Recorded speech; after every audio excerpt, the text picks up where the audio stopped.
Today on All Things 80s, unboxing the mystery vintage Star Wars box.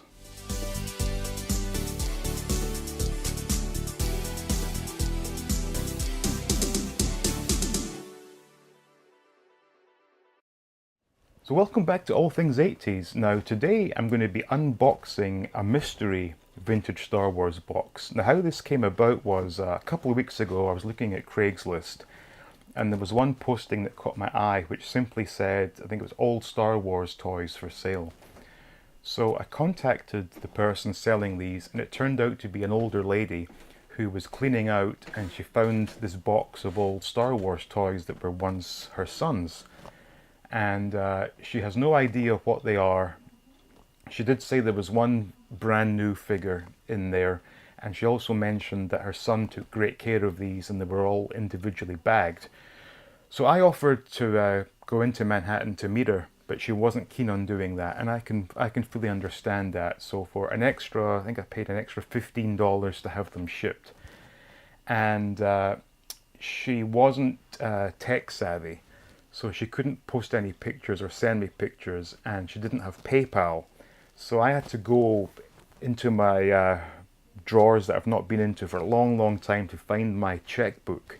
I haven't written a check for probably, I don't know, 10 years. But I did find the checkbook and it was all still valid. So I mailed her a check, and this box arrived today. So it's quite light, so I'm not really sure what to expect. But the fact is, for $100 plus shipping, and she did say there was a new figure on a card. Could be anything, but let's go ahead and get this opened. So, opening the mystery Star Wars box. Here we go.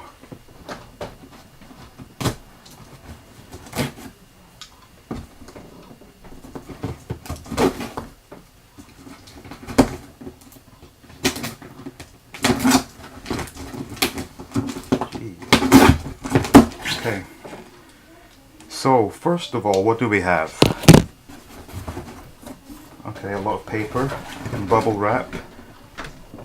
And I do see, okay, I see a walrus man, so, okay. Right, I'm not seeing a carded figure, but anyway.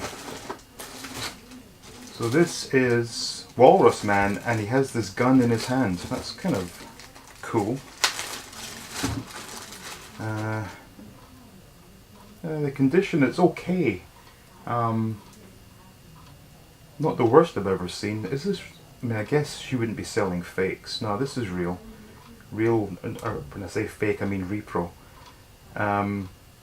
Paint loss on his snout, but you know what? It's not a bad figure. I don't think I ever had this one as a child, so that's new to me. Oh. Next up, I'm seeing one that I just opened recently, TIE Fighter pilot. Okay. And, yep, it has a gun. It's in the bag. Yep, the grey gun. And, hey, this is pretty good condition, actually. But does it have the TIE Fighter smell? Not really. Yeah, there's minimal paint loss on these. That's quite nice.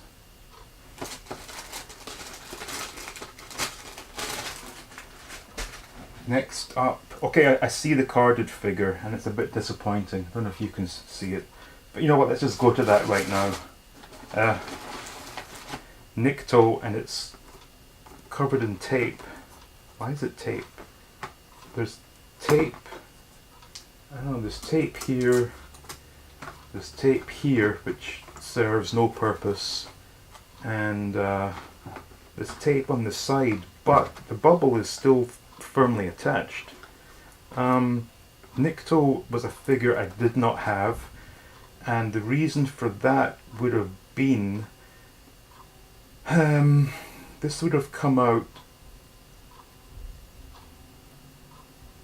Yep, I'm looking at the various lines of figures here, and my interest in Star Wars figures had lost interest by the time this bottom row were released, so I was not aware of any of these figures as a child.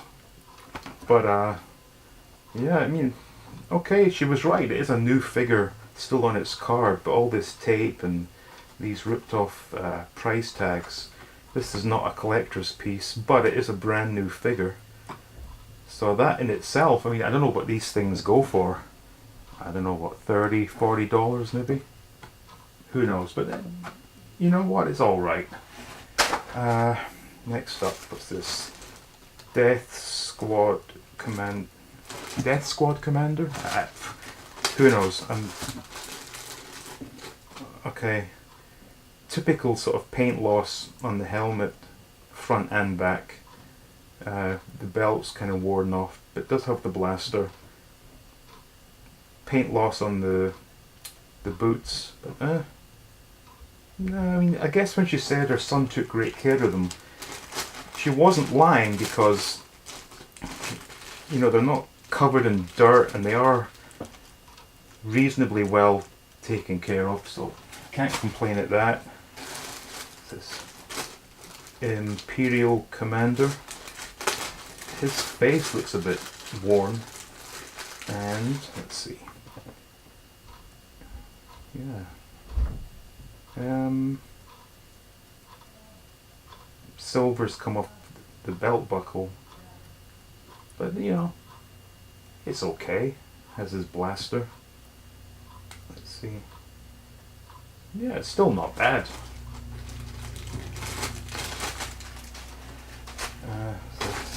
Oh, see, hang on. There's a whole bag of figures. Anyway, on we go. Bosk. You know what? I'm going to take these out the bag each time.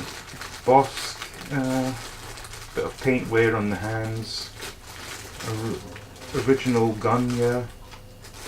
It's not bad. Bosk. What else? Tusken Raider. Cape's all... Let's take this one out. The cape's torn to hell. And the cape's in terrible condition. Big... It's almost ripped through on the shoulder there. I don't know if you can see that. A lot of paint wear. But... I mean, it is original, so... Yep. Definitely all original pieces, so... I was going to say, could I find a nicer cape, but the figure itself, a lot of paint wear on the hands. This isn't a prime example, so not particularly concerned about the cape, given the rest of the figure's not in great condition. Hammerhead, holding the gun. I'm assuming she must have put these in the figure's hands, but I can't believe they've survived since the 80s like this. This figure's in excellent condition, actually.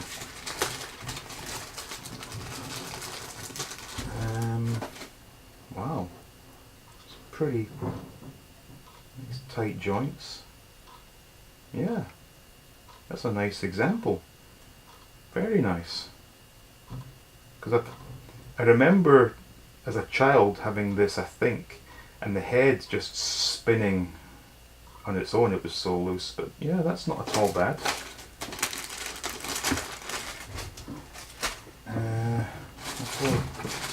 Chewbacca, and the limbs do seem to match the body, which is nice.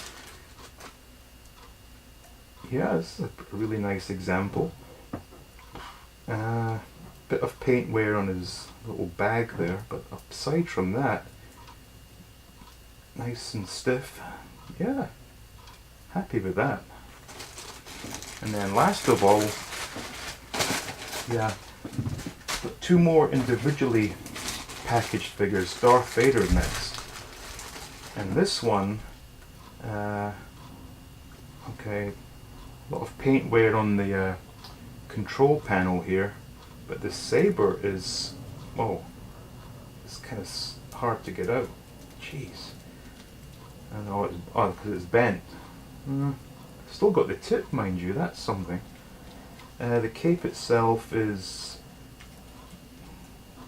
it's okay, it's not great, but and the figure itself seems reasonably good, aside from the paint wear on the control panel. And like I said, the saber is, gee, that's really hard to move that. Oh yeah, yeah, hang on, let me see if I can get this out. Oh yeah, it's, you can see that completely bent. I don't know if that can be straightened or not. Something I'll need to look into, I guess, but that's... Now looking back, I think Darth Vader was the first figure I ever had as a child. If it wasn't Darth Vader, it was definitely the Hoth Stormtrooper. It was one of these two. I suspect it was maybe this one. And given that I was probably, I'm going to say 6 years old at the time, I hadn't seen Star Wars at that point. So I'm not quite sure if it was me or if it was my parents that chose this as my first figure. But anyway, and lastly, we have Obi-Wan Kenobi, which is also complete. This one, oh, the cape's terrible. But he does, and tons of paint loss on the hand, and the saber is straight. The tip is slightly bent, but maybe that can be fixed. This is clearly a white-haired Obi-Wan, bit of paint loss up there, and on the belt, and the hand is particularly bad. But you know, for a complete first 12 figure, it's okay. Now this one is interesting. This is a bag of random figures, and there are no weapons in this bag. So I mean, that wasn't a bad batch of complete figures. So here is Skiff Guard Lando, which is in pretty good condition, but it is missing his accessories. What's this? Low grey Medicine Man. Okay, of course, missing the headpiece and the staff. Does have the little satchel. Actually, the figure itself is pretty decent. Weequay. Again, not bad condition at all. Pretty good. Another sand person. But this one has a pretty nice cape, actually. So, okay, so between the two Tusken Raiders, I can assemble one pretty nice example. Yeah, this cape is excellent. But it's missing his gaffy stick, but the other one had the stick, so yeah, we can make one very nice Tusken Raider from those two. Small snaggletooth. Yeah, there's a bit of scuffing on the back, but it's alright. Zuckuss. I never had this one. I had 4 Lom, but didn't have this one. And this one seems rather nice. Everything's stiff. Yeah, it's a really nice example. Shame it's just missing the gun. And Lando Calrissian with no white teeth. Whoa, he's got some very strange, I don't know if that's mold or a lot of, I don't know if that's coming up at all, but his legs are covered in these sort of lighter blue dots. Who knows? The cape is reasonably good. Bit of paint loss in the crotch area, and like I said, some weird effect on the legs, but it's okay. And lastly, a Hoth Han Solo. Pretty good. Although he does seem to be as if had his legs spread. I don't know what, but it's not bad. So I'm just thinking, for my 100 plus shipping, I've scored. That was a reasonable score, actually. You know, the carded figure is not great. It's not a great figure, and the condition with all that tape is a bit weird. But yeah, I can say I'm reasonably happy with that. It was a bit of a gamble. It wasn't a huge gamble, you know. Well, yeah, okay, I take that back. $100 is a lot of money to gamble. But I've absolutely scored, because I'm pretty sure if I were to have bought these individually, even taking into account that these ones here do not have their accessories, I'm definitely I definitely won. I definitely won there. So the old lady got $100, and I got a bunch of figures, some of which I never had, and yeah, I'm happy. Well, I hope you enjoyed that, because I certainly did. And if you did, please do like, please subscribe to the channel, and we'll see you in the next video.